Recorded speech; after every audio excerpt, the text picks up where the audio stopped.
What's next in 2020 for the ACLJ?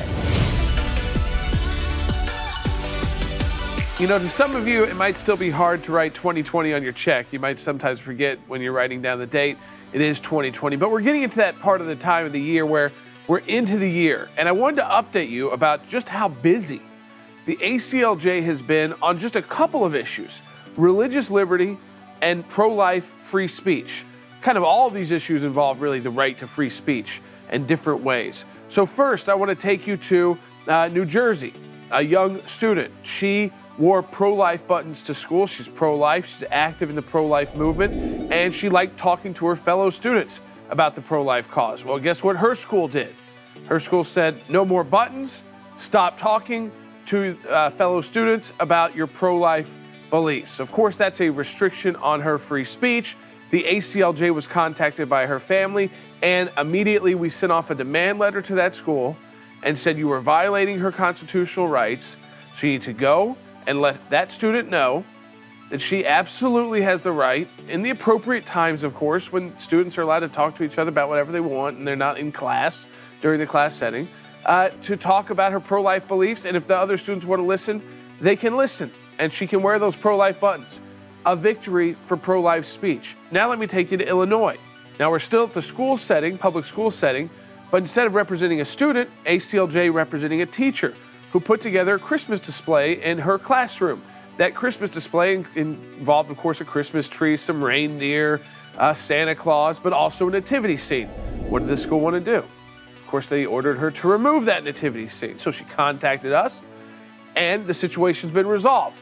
They're not going to ban any more religious speech like that at the school when it comes to the teacher. So there are just two examples. One, a victory for a student in the schools. Another for a victory for speech, a religious speech for the teacher in a public school. So pro-life speech and religious speech protected.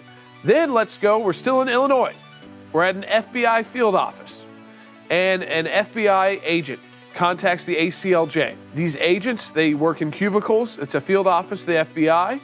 And they're able to put up these messages. The FBI allows some of them to put up beer ads and funny stuff. Well, this agent decided to use a chalkboard to put up Bible verses. So guess what? Of course, happened at the FBI. The beer signs are fine. The jokes, no problem. The Bible verse, that has to go. The FBI took it pretty seriously when the ACLJ got involved. And here's why. The federal government attorneys, they realized quickly, wait. We can't open up a forum for speech inside our office and then tell this agent the only kind of speech we're not going to allow is religious speech. There's one more example I want to share for you. This is all just happening in 2020, but we go to Ohio. That one was in DC. We go into an apartment building. This apartment building has allowed people to decorate their front doors of their apartments and put messages up.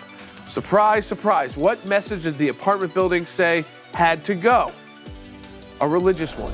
So everybody else could decorate their apartment doors however they wanted, unless it was religious. One big thing about all four of these examples is that, yes, it was a victory for the student, it was a victory for the teacher, it was a victory for the FBI agent, and for the tenant in the apartment building.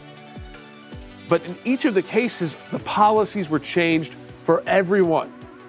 So because those four people spoke out and contacted us at the ACLJ, or in the case of the student, their parents contacted us, everyone is having their rights protected for freedom of speech, whether it's pro-life speech or religious speech. In a lot of these situations, it doesn't have to involve actually going to court or filing a lawsuit against anyone. You can resolve it before that step. So go to aclj.org/help and continue to protect our constitutional rights. We hope you enjoyed watching that video. If you want to see more of our content and content like that, check it out right here. If you want to take your involvement to the next level, join the fight. Click on Join the Fight right now, and you can take your involvement with our work to the next level.